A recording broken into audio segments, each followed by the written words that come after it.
Hello everyone, today we'll talk about how to fix or how to solve the problem of too many attempts.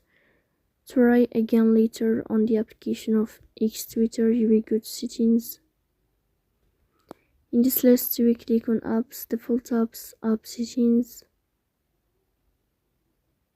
In this page, you will go to above and you can search about X Twitter.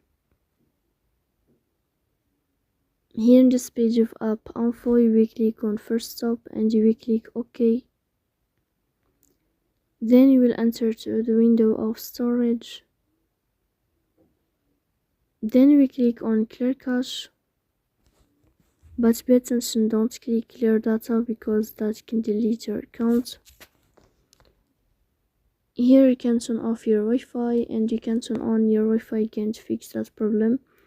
So please don't forget to support us by like and subscribe. See you next time.